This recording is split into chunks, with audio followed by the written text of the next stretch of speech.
امروز اومدیم درباره فیلم‌های حرف بزنیم که از لحاظ بصری عین کامیکا هستن. اکثر این فیلم‌ها یا ابرقهرمانی‌ان یا تخیلی‌ان یا اکشنن. فقط یه نکته، میخوایم درباره فیلم‌های حرف بزنیم که محیط خیلی کامیکی دارن. ما با بهترین فیلم‌های ابرقهرمانی کاری نداریم. ضمناً شاید فیلم‌هایی بگیم که اصلا ندیده باشینشون، چون اکثر این فیلم‌ها کالت محسوب میشن. حالا کالت چیه؟ کالت به مجموعه فیلمایی میگن که موقع اکران اصلا محبوب نیستن و با گذشت چند دهه تازه طرفدار پیدا میکنن. قبل از اینکه این ویدیو رو شروع کنیم، شما میتونین این مقاله رو به صورت کاملتر در وبلاگ امیرحسین جعفری مطالعه کنید. لینک وبلاگ توی دیسکریپشن هست، حتما به این وبلاگ سر بزنید. خب بریم سراغ ویدیو. شماره 10، تنتن، راز اسب شاخدار. گل گلدون من تو رگام خونه من، به خدا جونم بسته به جونت بسته به. آقا شما تنتن رو یادتونه، مخصوصا اون تیتراژ خاطر انگیزشو. توی سال 2011 آقای اسپیلبرگ میاد از کامیکای تنتن یه لایو اکشن میسازه که بین ساخته‌های تنتن یه شاهکار محسوب میشه. این فیلم کنار کیفیت بالاش و اون موزیک گوشنوازش یه داستان خیلی عالی هم به همراه داره. ضمناً داستانش از خود مجموعه تنتنه، اما سناریوی قوی پشت این فیلمه که این داستانا رو کنار هم گذاشته و در مورد بخش بصری که حرف نداره. توی این فیلم انگار کاراکترها رو از دنیای انیمیشنی آورده گذاشته توی دنیای واقعی. از نظر من اصلا این فیلم رو دست ندید. شماره 9، پسر جهنمی یا هلبوی. یکی از دارک ترین قهرمانا هلبویه که از لحاظ تصویر پردازی خیلی شبیه به کامیکای بتمنه که کلا این سوژه 3 تا فیلم سینمایی داره، اونم بین سالهای 2004 تا 2019. و از لحاظ کلی فیلماش به غیر از فیلم اولش محبوبیت زیادی نداشتن، به نظرم خیلی ضعیف به حساب میان. اما از حق نگذاریم که همه فیلماش از لحاظ بصری عین کامیکای هلبوی هستن، چه دوگانه هلبوی باشه چه هلبوی 2019 باشه. واقعا شبیه به کامیکن، تازه گرافیک قابل ستایشی هم داشتن. شماره 8، سایه. حدس میزنم اکثرتون این فیلم رو ندیده باشین، چون واقعا فاجعه به حساب میاد. چرا؟ این فیلم با بودجه 40 میلیون دلار ساخته شده و فقط 48 میلیون دلار فروش رفته، یعنی اختلاف هزینه فیلم با فروش فیلم 8 میلیونه. ولی خب بیایم به فیلم بپردازیم. فیلم داستانش ضعیفه، بازیگرای خوبی هم نداره، ولی چیزی که باعث شده این فیلم تو این لیست بیاد این بود که عین کامیکش ساخته شده. اون نوع تصویر پردازیشون دقیقا مثل ابهام هایی بود که توی کامیک براشون گذاشته بودن. ضمناً این فیلم شبیه فیلمیه به نام دارکمن یا مرد تاریکی که کارگردان مرد عنکبوتی یا همون سم رمی خودمون کارش کرده. شماره 7، مرد عنکبوتی درون دنیای عنکبوتی. دنیا دیگه مثل تو نداره. قطعاً این فیلم باید تو این لیست بود، چون یکی از بهترین فیلمای این لیست محسوب میشه، چون در کنار کامیکی بودن فیلم یه شاهکاره از لحاظ داستان، موزیک و گرافیک. دومین قسمت این فیلم موفق بود ولی نه به اندازه قسمت 1 و از لحاظ بصری عین کامیکای مارول، چون اون افکت های مثل گلیچ یا بنده رو داشت و همینطور به تیترهای کامیکی هم دقت کرده بودن. و از این منحرف نشیم که انیمیشن سریالی قدیمی مردعنکبوتی هم عین کامیک بود، انگار داشتی کامیک موشن میدیدی. شماره 6 دیک تریسی. خب دوباره رسیدیم به فیلمایی که شاید ندیده باشینشون. فیلم دیک تریسی برخلاف فیلم سایه که طرفدار زیادی نداشت، دیک تریسی خیلی محبوبه. یه فیلم اکشنه که معمولا حس فیلمای جیمز باند رو میرسونه.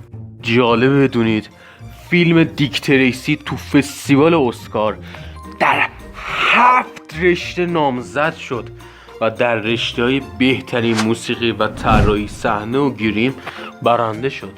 نظر منو بخواین این فیلمو از دست ندید و یادتون نره این فیلم بازیگر فوق‌العاده‌ای داره، از جمله مادونا، داستین هافمن، آل پاچینو و همینطور جیمز کان.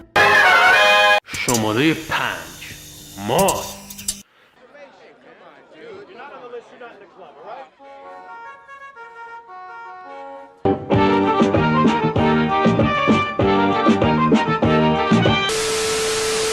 رسیدیم به یکی از جذاب‌ترین فیلم‌های این لیست، ماسک با بازی جیم کری. قطعاً این فیلمو همتون دیدید، مطمئناً همتون هم عاشق شدید.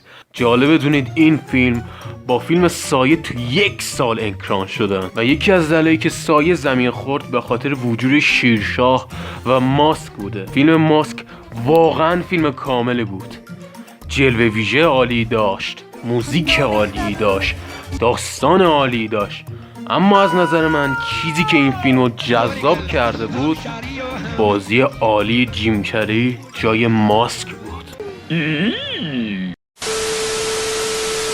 شماره 4 شهر گناه. خب بازم فکر کنم اکثرتون این فیلمو ندیده باشید، ولی گرافیک این فیلم و جلوه‌های بصریش خیلی خفنه. دقیقاً عین کامیکای جنایی به تصویر کشیده شده. این فیلم از رمان خودش با همین نام ساخته شده که یه قسمت دنباله هم داره، ولی به اندازه قسمت یکش جذاب نیست. و توی این فیلم کلی بازیگر وجود داره که یکی از اونا بروس ویلیسه. خب اگه نظر منو بخواین این فیلم ارزش دیدن رو داره. شماره 3 فانتوم. مطمئناً شما فانتوم رو دیدید یا میشناسینش. فانتوم یکی از قهرمانان کامیک بوکه که برخلاف بتمن و مردعنکبوتی محبوبیت زیادی کسب نکرده. جالب بدونید فانتوم اولین ابر قهرمان کامیک بوکه که امروزه خیلی اونو فراموش کردن. فیلم فانتوم فیلم بدی نبود و واقعا شخصیت فانتومو به کامیکای خودش خیلی شبیه به تصویر کشیده بودن. من یه توصیه دارم به شما کامیک بازا، بشینید درباره این قهرمان کامیک بخونید چون واقعا سوژه جالبیه. شماره 2 بتمن.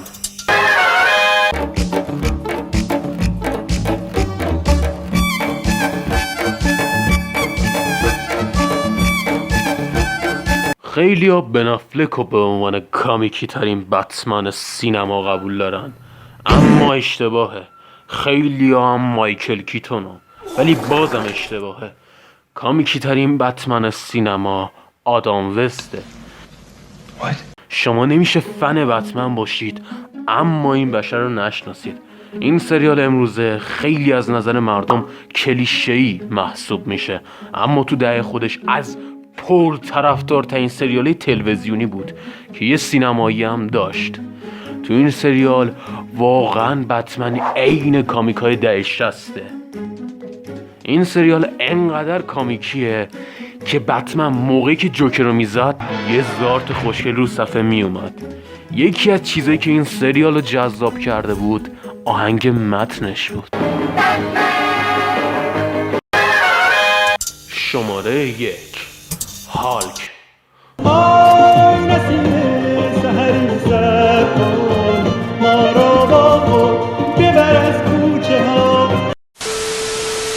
فکر کنم خیلی تو این فیلم رو دیده باشین. این فیلم جالبی بود، اما جا داشت عالی ترم باشه. جلوه ویژه‌های بدی نداشت، نسبت تو سال خودشون خوب بودن. شما موقعی که این فیلم رو میدیدید انگار داشتید صفحات کامیک رو عوض میکردید.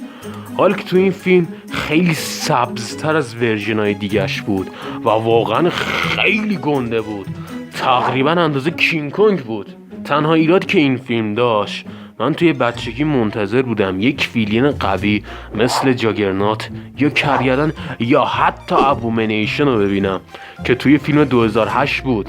ولی خب کل فیلم هالک درگیر مسائل خانوادگی بود و در نهایت با پدرش می جنگه. این فیلم خوبیه و اگه ببینینش میفهمید که این فیلم چقدر کامیکیه. خیلی خوشحالم که تا اینجای کلیپو دیدی. این اولین ویدیو لانگ این چنله. خیلی ممنون میشم از ما حمایت کنی و درباره ویدیو کامنت کنی. راستی یادم رفت یه اشاره به فیلم پوپای یا اون ملوان زبل خودمون بکنم. این فیلم هم خیلی شبیه به داستانهای بصریشه و مرحوم رابین ویلیامز توش بازی کرده بود. خب وقتش رسیده با گفتن به این ویدیو پایان بدم.